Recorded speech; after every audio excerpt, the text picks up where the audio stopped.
Fala pessoal do canal, tá começando aqui mais um Crise nas Infinitas Barbas pra gente falar de um material diferente. Um material diferente e diferenciado, que é essa edição aqui, maravilhosa, Torpedo 1972. Cara, eu vou te falar, isso aqui é algo pra você prestar atenção, de verdade, de verdade. Pode ser que não agrade todo mundo, obviamente, tá? Mas se você entrar nos requisitos que poderia gostar de algo desse estilo, tu vai se amarrar nesse material, tá? Torpedo 1972, de Henrique Sanches Abuli e de Eduardo Risso. Eduardo Risso, pelo menos você já ouviu falar, né? De Eduardo Risso. Material publicado pela J. Braga Comunicação. Material que chegou aqui pra mim, tá? O J. Braga ele tinha mandado pra mim o Spirit, a edição de 80 anos do Spirit, que tem review aqui no canal, e é um material maravilhoso, assim, daqueles obrigatórios imperdíveis na coleção de qualquer um. E ele mandou para mim junto essa edição aqui do Torpedo 1972. Quando chegou, tem até um unboxing aqui no canal e tudo mais. Eu loguei assim o Torpedo e falei, pô, edição bonitinha, né? Capa dura, tem um efeito em verniz aqui e tal. Loguei e falei, pô, legal. Eu não faço ideia do que é Torpedo 1972. Já ouviu falar de um tal Torpedo 1936. Deve ser mais ou menos alguma coisa parecida, tá? Mas não sabia exatamente o que era. E estava aqui na pilha de leitura esperando o seu momento. E aí chegou o momento. Falei, pô, vou dar uma olhada. Revista fininha e tal. Vamos lá, vamos dar uma olhada. E aí, pelo texto introdutório, tá? Deixa eu começar a mostrar aqui a edição. A gente vai falar muito a respeito dela, tá? A gente tem essa belíssima guarda aqui, tá? Aqui, ó. Pá! Primeira folha aqui. A gente vai lá. E aí a gente começa com um texto. Um prólogo que já te ganha. Já te ganha. O prólogo escrito pelo próprio Aburi, tá? O criador do personagem. Ele já te prepara para o que vem. E depois a gente entra na história. O material tem todo um papel offset, tá? De alta gramatura, maravilhoso. Colorido, espetacular, tá? Com a arte do Risso, absurda, né? São pouquinhas páginas. O quadrinho é fininho, tá? Tem outros textos lá no final. Tem uns extras aqui com umas artes. Mas o quadrinho tem total de 60 páginas, mais ou menos. Mas você lê o texto introdutório. Isso eu tô falando, tá? Pra você que, assim como eu, não fazia ideia do que era. Você tá assistindo aqui o vídeo, não faz ideia do que era. Então, eu li o texto, me interessei e fui pra revista. Quando eu comecei a ler o material, eu falei, porra, brincadeira isso daí. E é um negócio de louco, tá? É aquele quadrinho que aí você não para. Não para mais. Você começa a ficar desesperado que as páginas estão acabando e que você não vai ter mais para ler. Você começa a falar, porra, por que eu não li antes? E cadê o próximo volume? Que até onde eu sei não tem, tá? Mas é algo que te faz pensar bastante a respeito de falar, eu queria ler mais disso. Porque é absurdo o que esse cara faz em roteiro. O que o Henrique Sanches, o Aburi, né? O que ele tem de domínio narrativo desse personagem, da construção desse universo aqui, é algo surreal, tá? Algo completamente surreal. O quadrinho é fantástico, divertidíssimo, e sim, a palavra é divertido, por mais que o quadrinho seja pesadíssimo, absurdo e grotesco, ele é divertidíssimo. Então, é algo bem complexo pra gente começar a debater agora. Mas o ponto principal é, se você leu e é fã do 1936, isso aqui, acredito eu que você já tenha isso, né? Se você nunca ouviu falar e está assistindo porque você assiste os vídeos do Barba, pode comprar. Sem pestanejar, tá? Se tu curtir a vibe do que eu vou te falar, da premissa do quadrinho, se tu curtir, pode comprar. Barba, mas eu não li o 1936, não tem problema. Eu não sabia nem o que era, tá? E eu li isso aqui e já tô louco pelo personagem. Já virei fã do Torpedo, tá? Se é que a gente pode virar fã do Torpedo, mas sim, virei fã do Torpedo. Então, é para pensar seriamente em pegar isso aqui, que isso aqui é o ouro, cara. Isso aqui é bom demais. Vamos lá. Torpedo 1936, material que foi publicado pela editora Figura. Vou te nortear e te contextualizar de tudo. O material começou a ser publicado em 1981. É um quadrinho espanhol altamente conceituado, talvez o maior quadrinho espanhol de todos os tempos. Então, esse Torpedo 1936 conta a história de um mafioso, de um gangster nos anos 30, mais precisamente em 1936, tá? Em Nova York. Então, a gente tem aquele cenário de Nova York dos anos 30, tem as características daquela época, com toda a cara de de cinema no ar, de um quadrinho no ar, tá? Tem aquele clima todo. Só que o nosso personagem principal, ele é um gangster, ele é um bandido, ele é um cara da pior espécie possível, da pior índole possível. Ele é um cara terrível, cara. Monstruoso. Ele é tão péssimo, tão monstruoso, tão tudo que tem de ruim, que o desenhista largou o quadrinho na edição número 2. E falou, eu não vou continuar desenhando isso. O cara desistiu. E aí assumiu um outro desenhista que aí sim levou o material por mais 30 anos, tá? Então o Torpedo 1936 foi publicado durante 30 anos, de 81 até 2001. Essa dupla manteve o personagem ali, manteve o quadrinho vivo por 30 anos, porra, com um sucesso absurdo. E a editora Figura publicou 3 encadernados com toda essa fase, tá? Então a gente tem lá o personagem, esse gangster, ultra mau caráter, terrível e tudo mais. E dentro disso tudo, o quadrinho é extremamente bem humorado, cara. É um quadrinho engraçadíssimo, tá? É um quadrinho com umas sequências tão bizarras, com algumas coisas que você ri, sim. É um quadrinho de humor dentro de toda essa coisa grotesca que é esse cara. Porque esse cara, ele é terrível, mas ao mesmo tempo ele é um cara muito fodão, tá? E eu vou fazer um paralelo aqui que você vai entender exatamente qual é o ponto, tá? Em Torpedo 1936, ele é o Clint Eastwood lá em Dirty Harry, tá? Ele é aquele cara implacável, ele é aquele cara invencível, ele é Chuck Norris. Se quiser botar o Bruce Willis em Duro de Matar, obviamente só que pro lado do mal, tá? Ele não tem nada de bom, nada, não existe absolutamente nada de bom na alma. Até um outro personagem diz aqui que ele não tem coração, ia falar no coração, ele não tem coração, não existe nada de bom dentro desse homem, tá? Então, esse crápula monstruoso, ele é fodão demais, tá? Então a gente tem as aventuras dele em 1936, imagina ele ali como Clint Eastwood, beleza?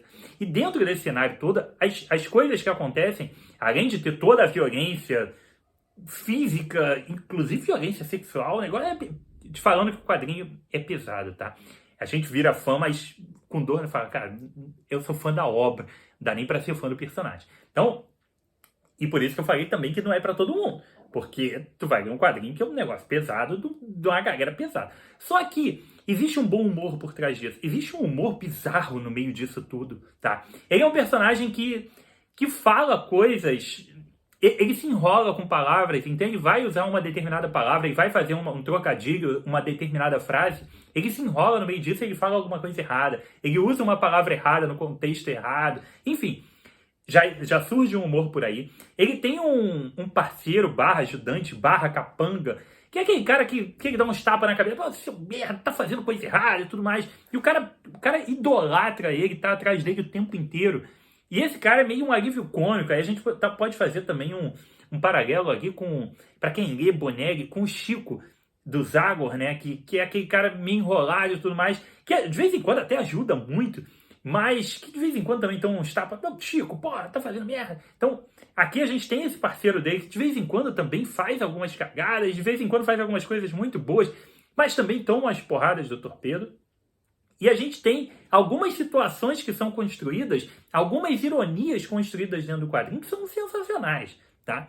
É o que eu falei, a habilidade do Aburi de construir essa narrativa, a habilidade que ele tem de roteiro, de deixar esses personagens ultra cativantes, de fazer com que a história se mova de uma maneira extremamente empolgante. Ele cria ainda todas essas sequências de ação, botando essas situações irônicas e bizarras e violentas, mas violentas assim, cara, paradas pesadíssimas acontecem aqui dentro do quadrinho, mas ainda assim você tá se divertindo porque se divertindo pelo absurdo e por você saber que você tá lendo um quadrinho sobre um cara mau. E esse é um ponto importante, tá? Vamos lá. Não existe nenhum... a gente não tá glorificando e enaltecendo absolutamente nada de errado. A gente tá vendo um quadrinho sobre um criminoso. E isso tá sendo mostrado aqui. E o objetivo não é que esse criminoso seja punido, que esse criminoso seja preso, nada disso. A gente está vendo, da mesma forma que, como apareceu na página que eu te mostrei, uma cena de Poderoso Chefão, a gente está vendo do mesmo jeito que a gente vê um filme de gangster desses. A gente vê Poderoso Chefão, que é um dos maiores filmes de todos os tempos, a gente vai lá e a gente está vendo, curtindo e se divertindo com Michael Corleone, com Sony, com aquela galera. E a gente está vendo uma família das pessoas da pior espécie possível. Mas a gente adora. E o objetivo é esse. É esse o paralelo que você tem que fazer com o quadrinho. Tá? Quando você está lendo Torpedo, seja 1972 ou 36, você está vendo pessoas da pior espécie possível como os personagens principais. E eles vão fazer coisas deploráveis, altamente questionáveis e absurdas. Mas esse é o objetivo. É você ver essa galera fazendo isso. Senão você não vai ver esse tipo de quadrinho. Então você vai ver o Tony Montana lá no Scarface. Tu vai ver... Pô, e esse vai ser o melhor paralelo que eu vou te dar. Você vai ver o Cassino ou Bons Companheiros, tá? Aquela galera do Joe Pesci e tudo mais, fazendo atrocidades. Mas é pra isso que eu tô vendo esse filme. Então é pra isso que eu estou lendo Torpedo. É pra ver esses crápulas, esses caras extremamente mau caráter, fazendo as coisas da pior espécie possível. Então, isso que você tem que ter em mente. E tendo isso em mente, curtindo a vibe de ver alguma coisa no ar, alguma coisa que você vai acompanhar, não o detetive bonitão que vai se envolver aí durante o mistério com a dama fatal e tudo mais, e vai ter a investigação. Não. Tu vai ver, na verdade, os criminosos, você vai ver a galera braba mesmo no foco desse quadrinho no ar, e com um lado de humor extremamente aflorado e incentivado ao máximo. Curti isso? Pô, Torpedo aí pra você. E esse 1972 tem uma característica que tá muito em moda no momento, que é trazer de volta algo que fez um sucesso absurdo anos atrás, trazer de volta com uma roupagem mais velha, tá? Falei que eu ia usar o exemplo do Cassino, dos filmes lá do... Porra, fugiu agora completamente o nome do diretor. Mas tudo bem, quando acabar o programa eu vou lembrar o nome dele. Mas isso não é o problema, tá? A gente tá vendo Cassino, tá vendo Bons Companheiros, tá vendo os grandes filmes de máfia. Porra, que eu adoro esses filmes todos. E a gente vê depois o Irlandês, que saiu pela Netflix. E traz justamente esses atores, traz o Robert De Niro e o Joe Pesci mais velhos. E passando pelas dificuldades de estar velho, né? Então a gente acompanha eles mais jovens nos filmes feitos lá nos anos 90, nos anos 80, e a gente vê um filme feito em 2000 e agora, né? Tem pouco tempo, 2018, se eu não me engano. E a gente vê eles velhos e eles sendo bandidos velhos, sendo mafiosos velhos, com as dificuldades de velho. É essa a ideia aqui. O Torpedo, ele era o fodão no quadrinho que terminou em 2001, que se passava em 1936. Só que agora se passa em 1972, 36 anos depois. O quadrinho foi feito 18 anos depois do fim da série original. E aí ele dobrou essa data, botou 36, então ele trouxe esse personagem muito mais velho. Esse personagem agora é um setentão, que aparentemente tem alguns problemas financeiros.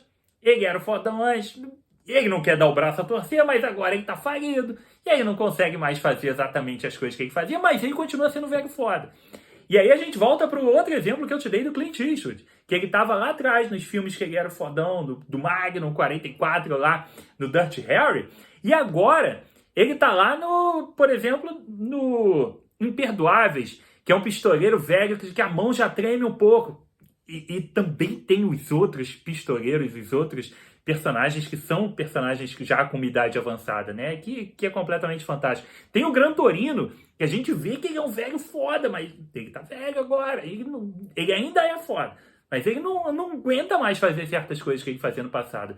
Então a gente ainda tem esse acréscimo que gera uma história completamente fantástica. Mesmo para mim, que nunca li o 1936. Mas me empolgou demais de ver esse coroa, que é um Clint Eastwood, tá? Ele é o fodão, ele é brabo, e você vê ele sendo muito brabo aqui no quadrinho, brabo até demais, tá? Mas ele é velho, cara. E o parceiro dele também é velho, agora a mão dele treme, ele tem um parceiro ali, mas tá lá. Então, essa obra aqui realmente traz algo diferente, traz algo que me empolgou demais. A leitura disso aqui foi, porra, de uma vez só, eu falei, cara, parada foda. Eu li isso aqui e me diverti muito lendo. Tô doido pra conhecer o 1936, porque isso aqui é maravilhoso, isso aqui é ouro, tá? E é um quadrinho divertidíssimo, cara. Isso aqui é um quadrinho realmente divertido, sabendo que você tá lendo sobre uma pessoa extremamente má, tá? E que as coisas que ele faz são extremamente erradas. Mas eu tá afim de ler alguma coisa assim, você vai se divertir, você vai curtir isso aqui. tá? A proposta básica, a premissa básica aqui tem um jornalista que ele tá, né, querendo evoluir dentro da carreira dele. Ele ainda é um jornalista que não é um grande jornalista. E ele descobre que esse grande criminoso dos anos 30 ainda está vivo e escondido ali em algum canto de Nova York, tá? Meio na pobreza e tudo mais. E fala, cara, se eu conseguir fazer uma entrevista com esse cara, eu vou me dar bem. Porque eu publico isso aqui no jornal e tudo mais, eu ganho um Pulitzer. E essa é a ideia principal. Obviamente, isso não vai dar certo, né? Isso não vai dar certo. Tu vai lá e... O cara é conhecido por ser muito bravo. Tu vai lá fazer a entrevista com ele, beleza. Tenta a sorte. E é isso que o cara vai fazer. E eu não vou te falar mais nada, obviamente, porque eu quero que você conheça o material. Mas, pela capa, tu já sente aqui a vibe, ó. Tu sente a vibe, esse aqui é o Torpedo, obviamente, né? Esse Clint Eastwood aqui atrás é o Torpedo. E esse coroinha aqui é o ajudante, o capanga dele, né? E por isso aqui, por essas 4 fotinhas aqui, você entende exatamente toda a vibe do quadrinho que eu tô te passando, tá? Tem uma arma aqui, tem os dois aqui, ele fazendo uma gracinha, já tomando uma tapa, e a gente vê a cara do Torpedo. Essa é a vibe do quadrinho, desse quadrinho fantástico e maravilhoso. Eu disse também que a gente tem essa... Deixa eu catar uma página aqui, bonita aqui, ó. A arte espetacular, tá? Material, porra, muito, muito bom. Não vou mostrar as páginas mais... Deixa eu ver aqui. Não, essa daqui não pode mostrar, porque essa daqui é um grande ponto da história. Tem spoilers e... Aqui, vou mostrar uma outra página aqui qualquer, tá? Depois, como disse para vocês, a gente tem, então, os extras aqui. A gente tem mais alguns textos. Tem os esboços aqui, tá? Peraí. Tem os esboços. O material ficou bem caprichado, essa edição da J. Braga. E a gente tem aqui um outro conto aqui do Aburi no final, tá? Falei para vocês, a gente tem essa tentativa de trazer de volta, né? E são vários exemplos, né? A gente tem o Rock, que voltou, lutou e agora continua voltando. Não luta mais, continua voltando. A gente tem o Cobra Kai, cara, que trouxe a galera 40 anos depois, basicamente, para reviver os personagens e continuar aquela história. Então, essa ideia, filme do Power Ranger, e se a gente começar a pensar aqui, a gente vai lembrar 350 exemplos de coisas que foram um sucesso enorme e estão voltando muitas vezes, geralmente, com o mesmo elenco, com a mesma galera. E é exatamente essa a premissa, essa a proposta. É trazer esse cara de novo. Tá, agora ele tem 70 anos, como é que continua essa história? Como é que ele tá agora? E nortear esse personagem que é tão querido, tão falado, um dos maiores quadrinhos, se não o maior quadrinho espanhol de todos os tempos, tá? Então trazer de volta, resgatar esse cara, só que com uma coisa diferente. Ao invés de simplesmente escrever mais uma história em 1936, em 30, por que não em 72, que o mundo mudou? O mundo mudou muito, e isso é um outro ponto muito importante, tá? O mundo que ele vivia, não foi só ele que mudou. Ele mudou só porque ficou velho, porque ele continua sendo exatamente a mesma pessoa, tá? Isso é o ponto. Ele é um cara deslocado do tempo, porque 1972 é um outro mundo em relação a 1936. A forma como a sociedade trata muitas coisas e muitas dessas coisas... Você entendeu o ponto principal, tá? O mundo mudou completamente de 36 para 72. E ele não. É só isso, tá?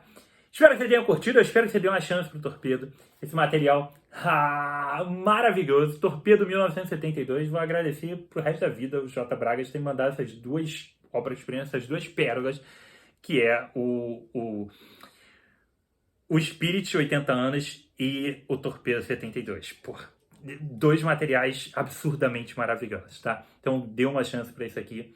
Dá uma conferida no site da J. Braga, que aí você consegue comprar o material, tá? E aproveita e compra o Spirit também. E assiste o review do Spirit, que eu fiz um programa ultra especial, deve durar uns 40 minutos sobre o Spirit. Dá uma olhada por aqui, tá? Então deixe seu comentário, deixe seu like, eu espero que você tenha curtido o programa, espero que você volte mais vezes e que você realmente dê uma chance pro Torpedo, que tu vai se apaixonar que nem eu.